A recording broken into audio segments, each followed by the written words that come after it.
CHMR, आगे क्या आएगा? C का नंबर होता है 3, H का नंबर होता है 8, M का नंबर होता है 13, R का नंबर होता है 18। अंतर कितना आ रहा है? 5 में 3 में 5 जुड़ गया, 8 में 5 जुड़ गया, यहाँ पे भी 13 में 5 जुड़ गया, आगे भी 5 ही जुड़ेगा। 18 5 कितना होता है? 23 होता है। 23 किसका नंबर होता है? वो होता है W का। ऑप्शन सी हमारा राइट हो जाएगा। नेक्स्ट क्वेश्चन, सोल्डर एक मिश्र धातु है, वो किसका मिश्र धातु है? लेड और टिन का, है ना। ये इलेक्ट्रॉनिक्स आइटम को वेल्डिंग करने के लिए क्या आता है, जिसे सोल्डरिंग बोलते हैं। नेक्स्ट क्वेश्चन,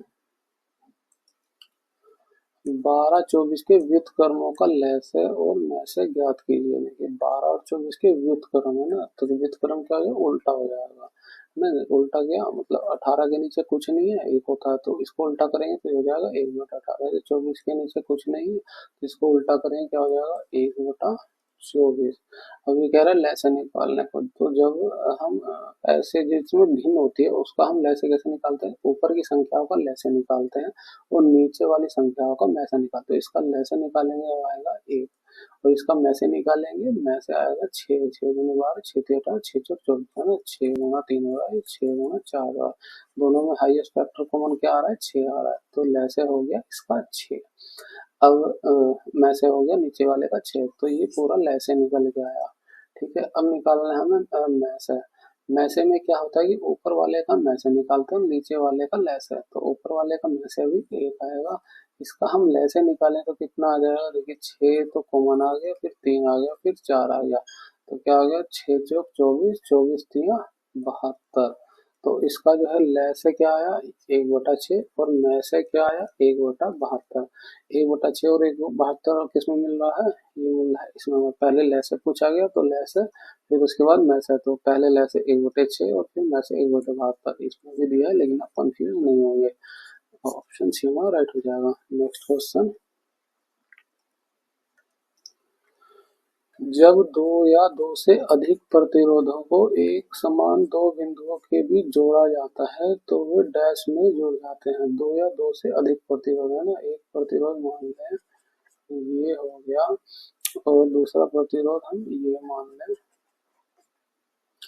तो कह रहा है कि एक समान दोनों बिंदुओं से, इन दोनों बिंदुओं को एक समान पॉइंट से जोड़ दिया, तो ये क्या हो जाएगा? ये हो जाएगा पैरेलल, यानी समांतर श्रेणी बन जाएगी। ऑप्शन सी हमारा राइट हो जाएगा। नेक्स्ट क्वेश्चन, निर्जलीकरण के दौरान समांतर शरीर से नष्ट होने वाला पदार्थ कौन सा है? वो होता है सोडियम क्लोराइड, यानी NaCl, जो होता है नमक। हमारे शरीर में नमक घटने लगता है। नेक्स्ट क्वेश्चन, प्रथम द्रोणाचार्य पुरस्कार विजेता रघुनंदन गोखले किस खेल से संबंधित है? वो है शतरंज से। नेक्स्ट, PQR किसी कार्य को 24, 16, 12 दिनों में पूरा कर सकते हैं। वो एक साथ मिलकर कितने दिन में कार्य को समय कितना समय लगेगा पूरा करने, कितना समय लगेगा? तो P करता है 24 दिन में, Q करता है 16 दिन में, और R करता है 12 दिन में।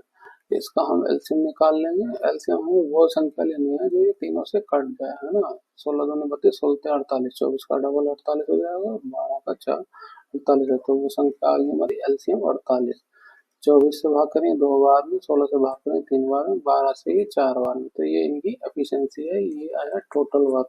यही वो टोटल वर्क है जो इन लोगों को करना है एक साथ मिल करके, तो इनकी हर एक की इंडिविजुअल एफिशिएंसी को हम जोड़ लेंगे। 2 3 5 5 4 9, इनकी एफिशिएंसी आई 9। PQR की एफिशिएंसी आई 9।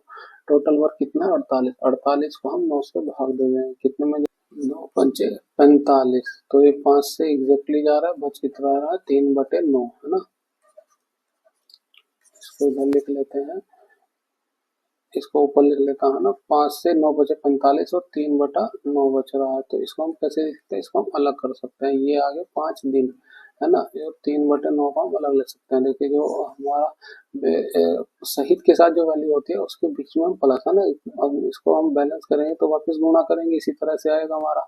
ये भी दिन है 3/9, अब यहाँ घंटे में निकालने का है तो घंटे, एक दिन में कितने घंटे होते हैं 24, है ना। तो इसको 3 से 3 बार 1/3 हो गया, 3 से काटेंगे 8 बार में, यानी ये जो है 5 दिन आए और 8 घंटे आए।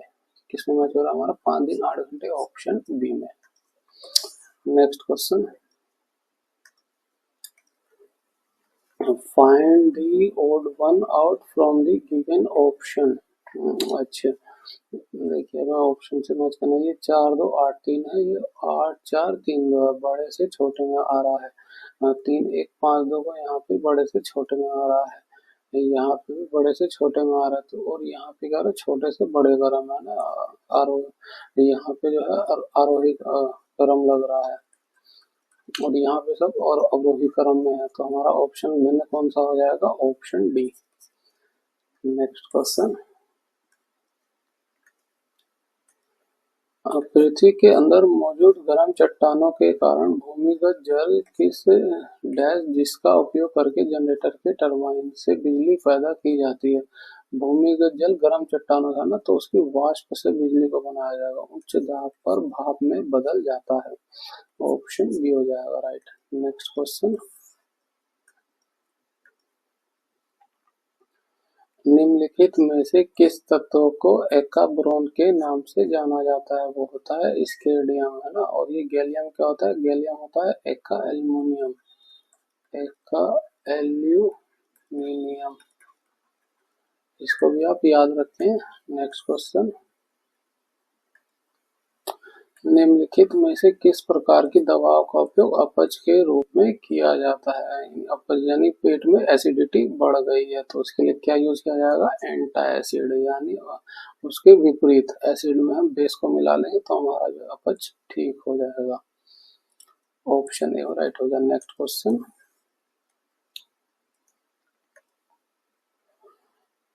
ये सीरीज दे दी गई है, हमें इसको पूरा करना है। बी का नंबर होता है 2, एस का नंबर होता है 19, जी का नंबर होता है 60, टी का नंबर होता है 20, के का नंबर होता है 11, ए का नंबर 1, पी का नंबर होता है 16, एन का नंबर होता है 14। देखिए 1 से 7 हो रहा है, कितना बढ़ रहा है प्लस का 5, 7 से 11 हो रहा है प्लस 4 हो रहा है, 11 से ये 16 हो रहा है प्लस का 5, यानी कि एक बार 5 जुड़ रहा है, एक बार प्लस 4 जुड़ रहा है, तो इस बार जो है 5 जुड़ रहा है, और अगली बार कितना हो जाएगा, अगली बार हम 4 को जोड़ेंगे, तो 16 4 20, नंबर 16, 16 4 20, 20 किसका नंबर होता है, वो होता है टी का। देखिए टी हमारा ऑप्शन में केवल एक ही जगह पे है, ऑप्शन डी में, ये ऐसे ही राइट हो गया। नेक्स्ट क्वेश्चन,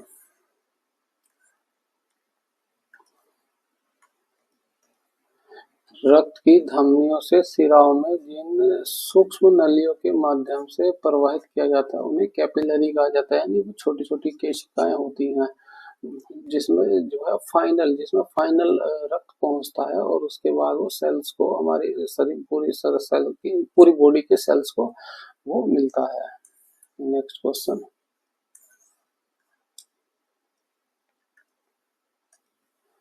दिए गए आकृति में व्रत यह है विवाहित पुरुषों का, ये है विवाहित पुरुष,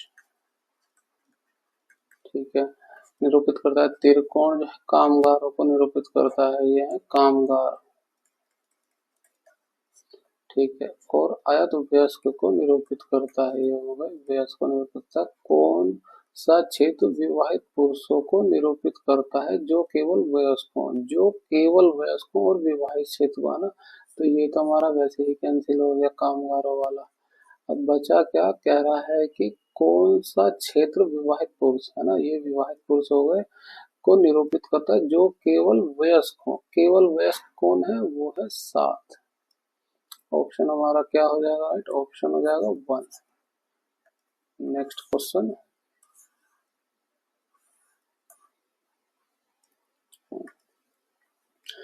एक समबाहु का आंतरिक कोण 150 डिग्री है, तो बहुभुज एक 150, देखिए इसमें एंगल को कैसे निकालते हैं, आंतरिक कोण दिया है सबसे पहले, तो आंतरिक कोण समबाहु त्रिभुज का, तो इसको external angle external angle plus interior angle, आंतरिक और बाह्य कोण का जो योग होता है वो होता है 180।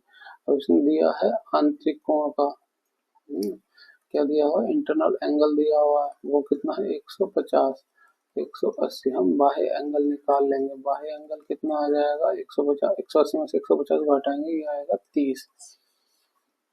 ठीक है, अब हमें बहुभुज निकालना है। बहुभुज को हम, फॉर्मूला होता है 360 बाई, अगर कितनी भुजाएं हैं उसको निकालना है तो हम उसको एक्स्ट्रा एंगल से भाग कर देंगे ना।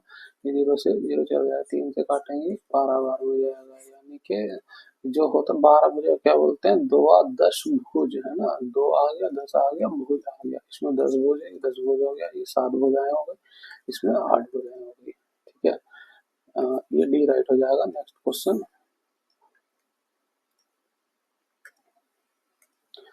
किसी निश्चित राशि पर 12.5% की दर से 2 वर्ष के चक्रवृद्धि ब्याज और साधारण ब्याज का अंतर 45 रुपए है, यदि वह राशि ज्ञात कीजिए। अच्छा, देखिए वैसे तो आप इसे एग्जैक्टली भी निकाल सकते हैं कि ये 12.5% की वैल्यू है। चलिए आपको थोड़ा सा बता दें कि ये टेबल बनाइए इस तरह से, 2 साल के लिए है ना, 2 साल के लिए चक्रवर्ती और साधारण ब्याज का अंतर। तो ये जो टेबल में होता है ये होता है सिंपल इंटरेस्ट का कॉलम, और ये जो पूरा होता है ये होता है सीआई का कॉलम। तो अब डिफरेंस क्या रहेगा, ये इतना पोर्शन बचा, ये क्या हो जाएगा सीआई माइनस एस आई, है ना। कंपाउंड इंटरेस्ट और सिंपल इंटरेस्ट का डिफरेंस हो गया। अब ये कह रहा है 12.5% की दर से साधारण ब्याज का अंतर, चक्रवर्ती ब्याज और साधारण ब्याज का अंतर 45 है, तो ये हो गया 45। 12.5 को हम कैसे लिख सकते हैं, इसे हम रेशो में लिखें तो ये आ जाएगा, परसेंट को हटाएंगे 100 आ जाएगा, इसको काटेंगे तो ये 8 बार में जाएगा, 1/8, यानी कि जो है इसके 1/8 है, ये हिस्सा 1/8, तो इसको 45 को हम 8 गुना कर देंगे। ठीक है, तो ये क्या हो जाएगा 45 गुणा 8 आ जाएगा 90 गुणा 4 9 चौक 36, 360 रुपए, है ना। पूछा गया वह राशि, ये भी एक इंटरेस्ट है ना, दूसरे साल का भी इंटरेस्ट निकालना चाहते हो, 360 हो गया। इस ये 360 जो है उस राशि का 1/8 था, है ना। वो राशि हम x मान ले, x का 1/8 360 था, तो x का मान कितना आ जाएगा 360 गुणा 8, इसको करें तो ये 72 गुणा 4, 72 की 4 से गुणा करें, 4 दूनी 8, 7 चौक 28, ये आएगा 2880 रुपए। ऑप्शन सी हमारा राइट हो गया। नेक्स्ट क्वेश्चन, देखिए अगर आपको रिवर्स समझ नहीं आ रहा है तो देखिए इसको ऐसे भी कर सकते हैं, ये टेबल हमारी बन गई है ना, हमने कोई अमाउंट थी जिसको हमने मान लिया था वो था x, तो उसके x का 1/8 का वैल्यू ये था। ठीक है, और इसके भी 1/8 है ना, तो x का भी 1/8, ये कितना हो जाएगा 8 गुणा 8, उसकी वैल्यू हमें दे रखी है 64, बस यहाँ से वो x का मान निकाल लीजिए, x गुणा 45 गुणा 8 गुणा 8, तो 45 दूनी कितना हो जाएगा 90, ये 2 गुणा 4 में हमने तोड़ दिया, तो ये 8 जो कितना हो गया 32, बस 32 की गुणा कर दीजिए, 32 निमा कितना होता है 320 माइनस 32 करें कितना आ जाएगा 288, नहीं 2880, इस तरह से भी कर सकते हैं अगर आप इंडिविजुअली का नहीं कर पा रहे हैं तो। नेक्स्ट क्वेश्चन, निम्नलिखित में से कौन सा बांध किस नदी पर बनाया गया है, वो है नागार्जुन सागर पर, आप इसको याद रखें। नेक्स्ट क्वेश्चन, 7 स्क्वायर गुणा 9 स्क्वायर को 8 से विभाजित करने पर शेषफल कितना आएगा, ये 7 स्क्वायर हो गया गुणा 9 स्क्वायर हो गया 8 हो गया, है ना। इसको भाग करना है, शेषफल निकालना है, अगर आप चाहे तो इसको ऐसे लिखें 49 हो जाएगा, खोल 9 81, 81 को 8 से भागे, देखिए 8 6 48, इसमें एक शेषफल बचेगा प्लस का, इससे भाग 8 दाम से, इसमें प्लस का एक शेषफल बचेगा, तो प्लस की शेषफल होगा, प्लस से एक से करेंगे तो कितना आएगा हमारा प्लस में 1, क्या आ जाएगा आंसर सी। और आप डायरेक्टली अगर भाग देना चाहें इसमें तो इसमें भी भाग देंगे 8 से, ये एक माइनस का एक कम आ रहा है तो ये -1 का स्क्वायर हो जाएगा, इसमें एक प्लस का ज्यादा आ रहा है तो प्लस का एक स्क्वायर हो जाएगा, है ना। तो -1 का स्क्वायर करेंगे 1 हो जाएगा, ये प्लस का 1 रहेगा, गुणा करेंगे 1, ये हमारा रिमाइंडर आ गया 1। नेक्स्ट क्वेश्चन, आधुनिक मनुष्य का वैज्ञानिक नाम क्या है? वो है होमो सेपियंस। ये तो बहुत समय से पढ़ रहे हैं, सभी को याद ही होगा। पहले एशियाई खेल का आयोजन इनमें से किस देश में किया गया था? वो किया गया था भारत में। नेक्स्ट क्वेश्चन, जब साइकिल में ब्रेक लगाया जाता है तो ब्रेक पैड पहिए को स्पर्श करता है। अब इनमें से कौन सा पहिए की गति को रोकेगा?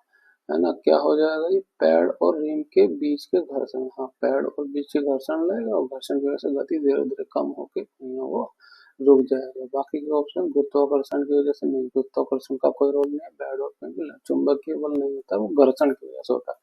पैड और रिम के लगने वाला स्थिर कार्य नहीं, ऐसा कुछ नहीं होगा। Option C. ये आप ऑप्शन देखेंगे तब भी आपको समझ आ जाएगा ना। किस भारतीय शहर को टाटा नगर भी कहा जाता है? वो है जमशेदपुर। नेक्स्ट क्वेश्चन, किस प्राकृतिक घटना में स्थैतिक विद्युत शामिल होगा? वो होता है लाइटनिंग। है ना, लाइटनिंग होती कैसे है? बादलों के आपस में घर्षण के कारण लाइटनिंग प्रोड्यूस होती है। वो लाइटनिंग होती है विद्युत की, है ना, बहुत पावरफुल होती है ये। नेक्स्ट क्वेश्चन, दो असभाज्य संख्याओं का गुणनफल 903 है, उनका लसागु क्या होगा? देखिए, को प्राइम नंबर जैसे 2 और 3 मतलब आपस में ना कटते हैं, है ना, ऐसे ही इसका भी हो गया। इसका भी कुछ होगा, मान ले एक्स होगा वाई होगा, इसका जब एलसीएम लेंगे तो वो दोनों का गुणनखंड ही आएगा। इसका गुणनखंड हमें दिया हुआ एलसीएम और भाई, अगर कोई हमारा मान ले वो नंबर 6 है, उसका को प्राइम बन रहा है 2 और 3 का, तो हम इसका एलसीएम लेंगे तो वो एलसीएम सेम ही तो आएगा। तो वही ऐसा भी इसका वही आएगा। को प्राइम आपस में कटते नहीं है तो उनमें कोई संख्या कॉमन भी नहीं होती है ना, तो गुणा करेंगे तो एलसीएम और गुणनफल दोनों सेम ही आते हैं। यहाँ ऑप्शन हो जाएगा 903।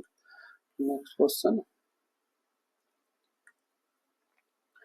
यदि थीटा का मान 0 और 90 के बीच हो तो थीटा का मान ज्ञात कीजिए। ये हमें इक्वेशन दे दी है। देखो, इसको करने का जो सबसे बेस्ट तरीका है कि हम ऑप्शन से करें। ऑप्शन से थीटा की वैल्यू इसमें रखकर लेफ्ट और राइट साइड हमारे बराबर आ जाए। देखिए, कोस स्क्वायर थीटा है, कोस 30 का मान कितना होता है? वो होता है 3/2 √3/2। ये इसका स्क्वायर हो गया, माइनस में 3 कोस थीटा का मान √3/2 प्लस में 2 बराबर 2 हो गया।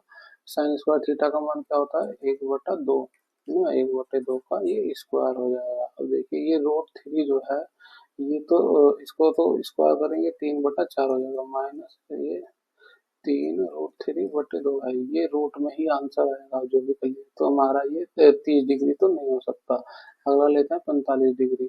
तो ये कितना हो जाएगा? 45 रूट कोस 45 का मान कितना है? 1/√2 है, ये स्क्वायर आ गया, माइनस में 3 कोस 45 का मान 1/√2 प्लस में 2 बराबर 2 साइन स्क्वायर थीटा। यहाँ पे भी 1/√2 हो जाएगा 45 का मान। ये तो देखिए, यहाँ पे भी रूट वाला ही केस आ गया, तो ये भी नहीं हो सकता। अब क्या हो जाए, हम देखें 90 डिग्री है ना, 90 डिग्री में कोस का मान क्या हो जाएगा? 0।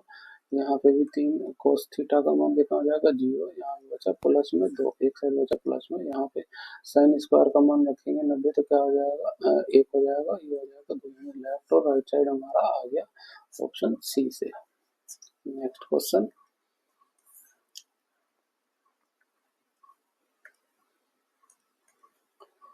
48 किलोमीटर प्रति घंटे की चाल से एक यात्रा में लगभग समय 50 मिनट है। यदि यात्रा का समय 10 मिनट कम हो जाए तो चाल कितनी होगी? देखिए, दोनों ही केस में जो है दूरी हमारी बराबर ही है ना, तो क्या करें, तो both case distance are same. पहला केस लेते हैं, जब है स्पीड 48 किलोमीटर की, तब समय लग रहा है 50 मिनट का। अगला केस लेते हैं, स्पीड है एस, उस समय समय लगेगा 10 मिनट कम। इस 50 का 10 मिनट कम कितना हो जाएगा? 40। ये एस है, इसको ऐसे लिख लिया है ना। ये 0 से 0 कैंसिल हो जाएगी, 4 से इसे काटेंगे, 12 बार होते 12 5 60, यानी एस की स्पीड आई 60 किलोमीटर की स्पीड हो जाएगी वो ऑप्शन 1 से। नेक्स्ट क्वेश्चन,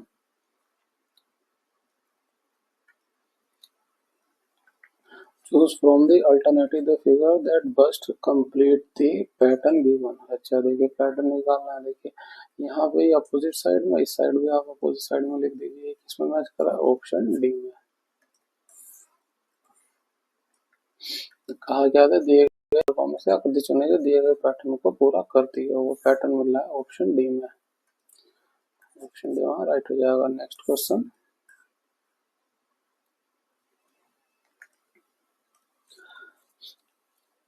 एक डाकिया डाकघर लौट रहा था जो अपने सामने उत्तर की ओर था, है ना। ये हो गया ईस्ट, ये वेस्ट, ये नॉर्थ, ये साउथ।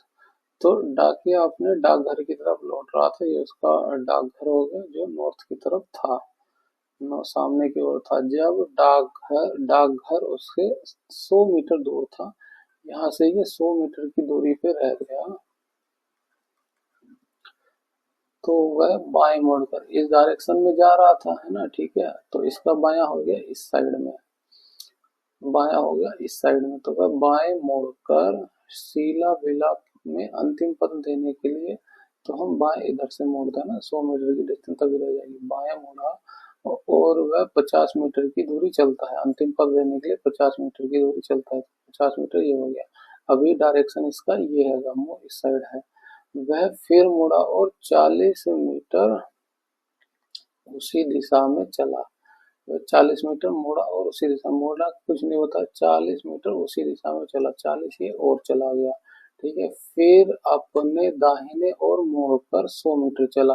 अब मुंह इधर है, दाहिना इस साइड हुआ, ये 100 मीटर चला। ठीक है, अब पूछ रहा है कि डाकघर उससे कितने मीटर की दूरी पर है। डाकघर की दूरी कितनी है? 40 और 50 90 मीटर की दूरी पर रह गया। क्या हो जाएगा? ऑप्शन सी हमारा राइट हो जाएगा। नेक्स्ट क्वेश्चन,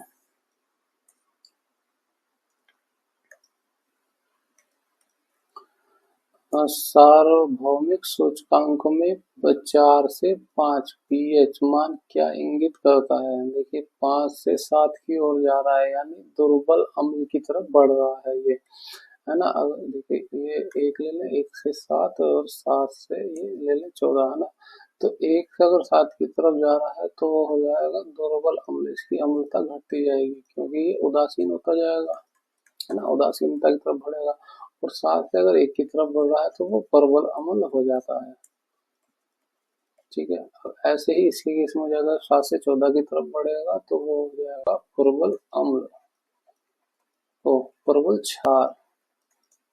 और 14 से 7 की तरफ बढ़ेगा तो ये हो जाएगा दुर्बल क्षार। इसको भी आप याद रखें। नेक्स्ट क्वेश्चन,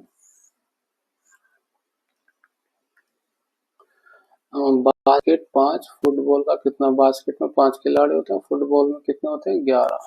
ऑप्शन राइट हो गया। तो फ्रेंड्स यहाँ पे हमारे 100 क्वेश्चन समाप्त होते हैं आरआरबी जेई के, आरआरबी जेई के शिफ्ट 1 का। ठीक है, मिलते हैं आपसे अगली वीडियो में। अगर आपको हमारा ये प्रयास अच्छा लगा है तो हमारी वीडियो को लाइक करें, शेयर करें, हमारे चैनल को सब्सक्राइब करें, हमें मोटिवेट करें आगे इसी तरह की वीडियो को बनाने के लिए। Thank you.